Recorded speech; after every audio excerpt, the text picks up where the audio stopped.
is February 12. Good morning. And it's maulan. The weather forecast is maulan until 5 p.m. Hindi pa naman natin last day dito. Meron pa bukas. Bukas pa ang check out natin. Meron pa tayong one whole day today. Pero anong gagawin? It's raining. Tingnan nga. Magpakita mo. Kita niyo pa na it's maulan. Yun ang view namin from the Mongkok Metro Park Hotel. Malapit siya sa Prince Edward Station and Mongkok Station. Malapit din siya sa pick-up point ng bus papuntang Macau. As in, paglabas mo lang ng hotel, yun na siya.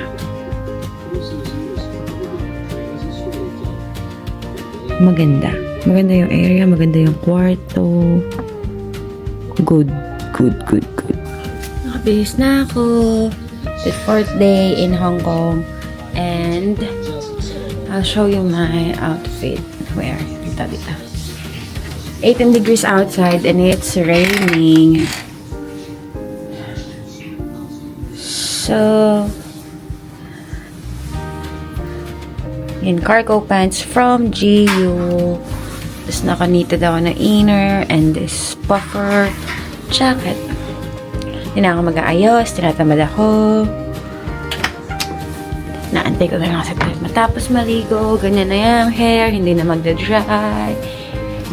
Ayusin ko na lang ang gamit ko. Take my bag. Ito rin magaling ang bag. The bag I got from Ladies Market.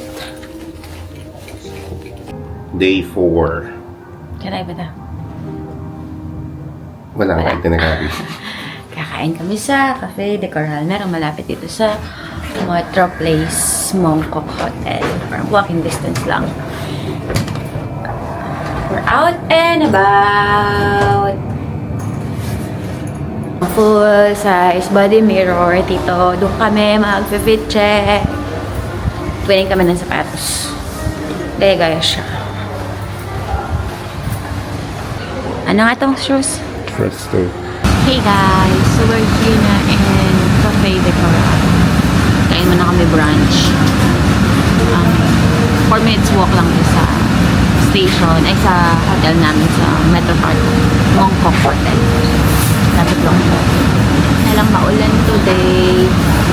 So weather forecast ay maulan until 5 p.m. Naka-jacket ako. Si Tart, kumukuha doon ng water yata. Self-serve daw kasi. This is the farm.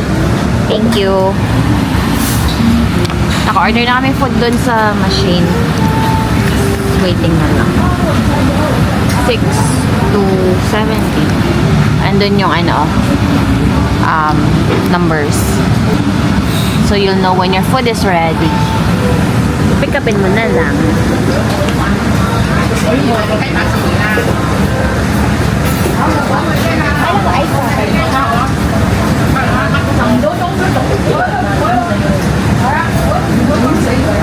Ayan, nag-order ni Carson.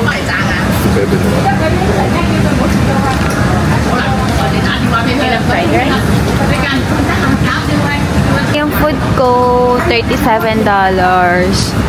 One fried chicken with tofu, tapos isang lemonade. K-tart ay beef curry tendon and brisket.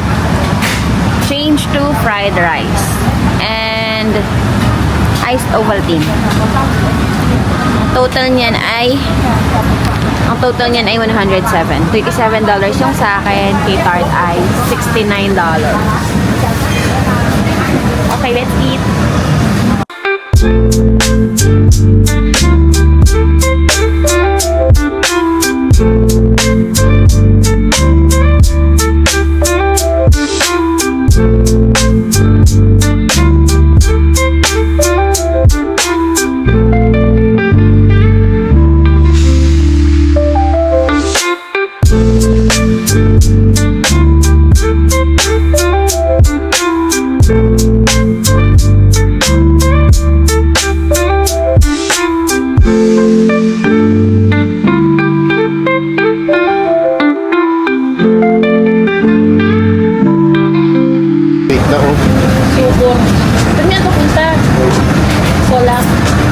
ko suko eh. Bakit ba?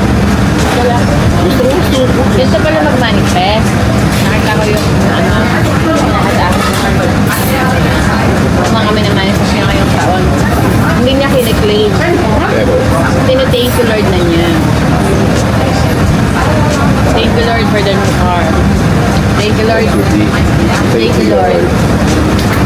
Thank you Lord for the new car. Thank you Lord for the new house. Own house. Para tapos na yung manifestation. We are here at Tim Ho Wan in Sham Shui Ho. This is the Tim Ho Wan daw. Meron din ganito sa atin. Something that we would like to try. Nakita ko doon sa lugar. Pinagbabanlawan itong mga ito.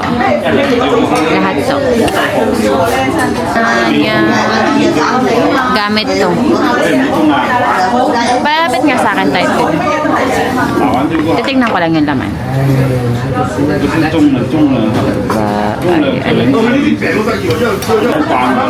T-shirt. Pero dalawa ang gamit. Pwedeng inamin, pwedeng pagbanlawan ng mga chopsticks, baso, and all. Ayun na yung food namin.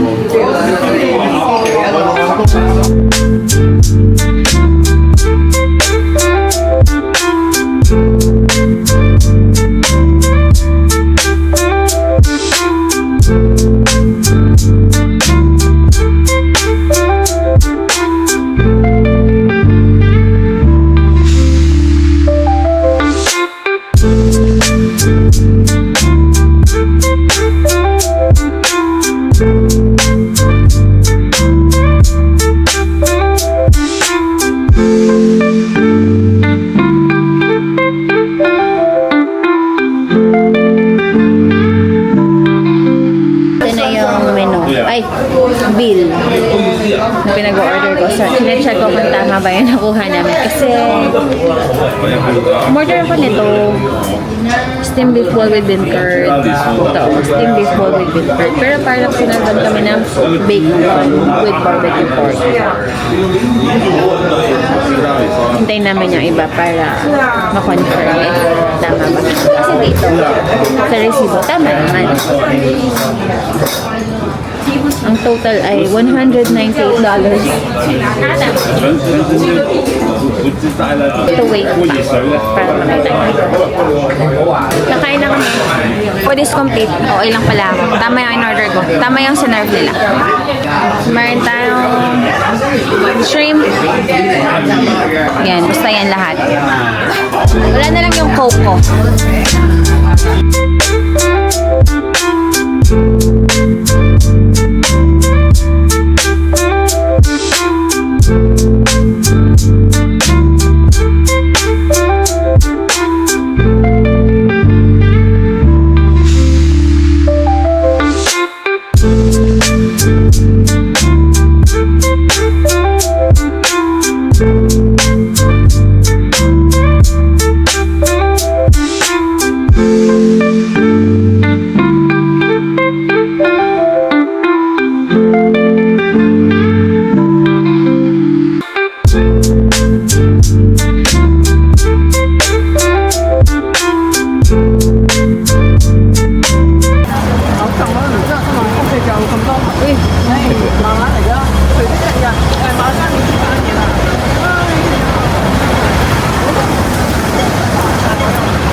Yan, number 6.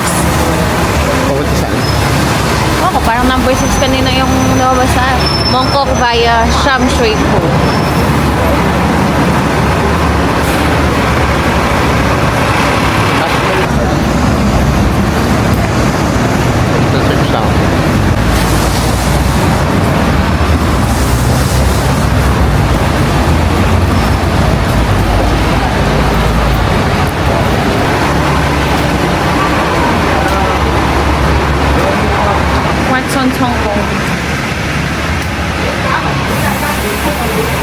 Meron daw siyang alcohol.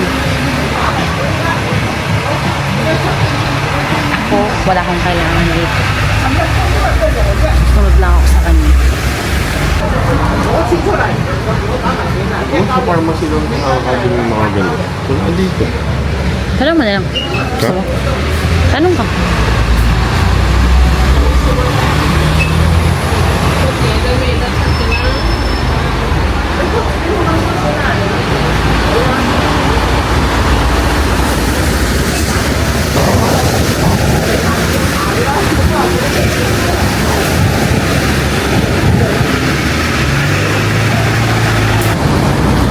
DS Grocery. Bilihan yata to ng chocolate. Singkang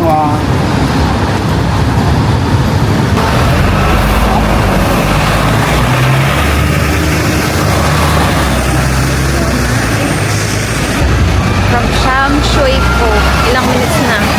Nilakad na. Prince Edward Station na. Tapos, sunod ay Mongkok. Doon na yung hotel. Nilakad na lang naman instead na mag-train. Pero nung papunta nag-train, galing kasi kaming liking. Ay! Ayun, lakad na lang. Di mainit. Obvious naman sa aking outfit. Maambon. andito na tayo. Andito na daw kami. Ito na yung binagbabaan ng train from Disneyland kahapon. Yung mga street food. Katay water. Doon sa welcome. Kung mag-laundry tayo. Kaya muna tayo. Gusto mo lang bumili? Nang, ayoko. Busog pa ako. Busog pa ako.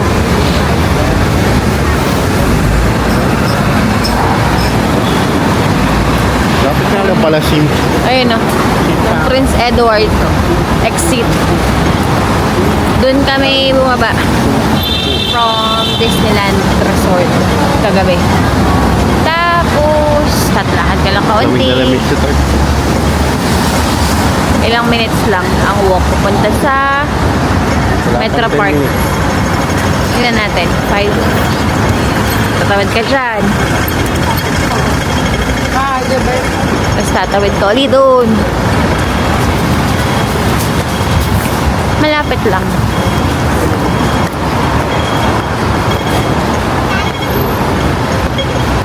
Oops. Stop na.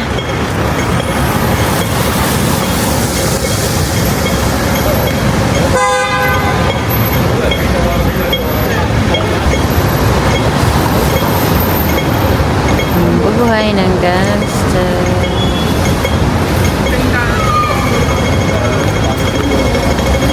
10 seconds stoplight, tapos right daw. Right.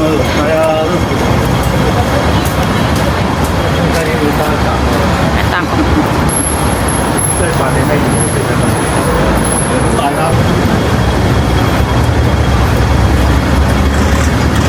Ito na. Ayun na yung hotel. And yun yung main entrance, pero may entrance din doon. Dito na tayo sa Metro Park. Ito na yung lobby. Ganda. Lahat dyan. Full size body mirror. May elevator dyan. Pero yung room namin sa right side siya ng building. O, diba?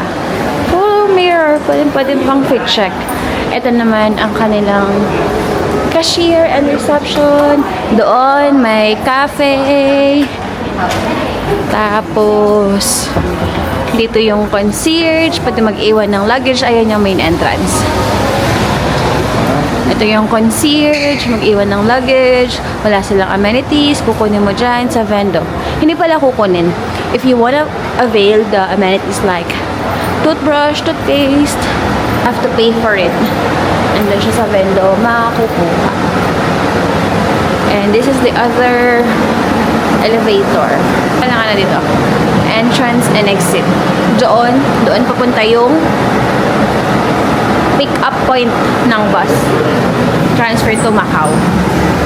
Yun na. You have to use the key card to access the elevator. Ang room namin ay nasa 9th floor. Anong oras na? Pwede tayong PST. 4:53. 4:53. Papahinga muna saglit. Anong ulan dito? 9th floor. Maganda ang hotel, no? Maganda siya. Malawak ang lobby. Ang room namin ay dito lang. 914. Okay. Time to rest. We're back in the hotel. For what I like about the hotel, una, check-in starts at 3 p.m. which is the usual naman, di ba? So, pag early morning yung flight, ang flight namin is 5:55 a.m. Parang nakarating kami dito.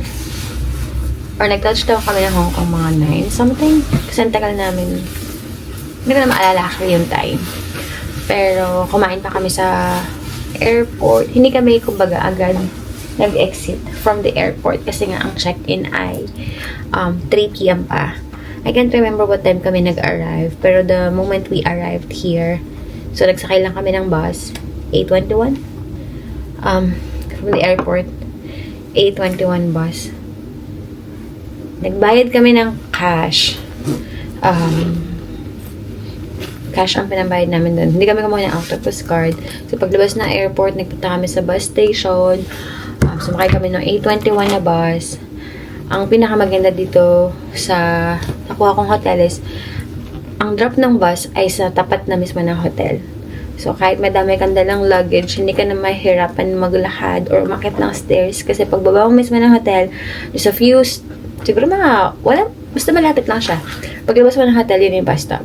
So, pagbaba mo ng bus, ito na yung hotel. Tapos, nag-iwan lang kami ng luggage. Nagpunta ako sa reception. They issued me a card na ibibigay kay concierge para mag-iwan ng luggage.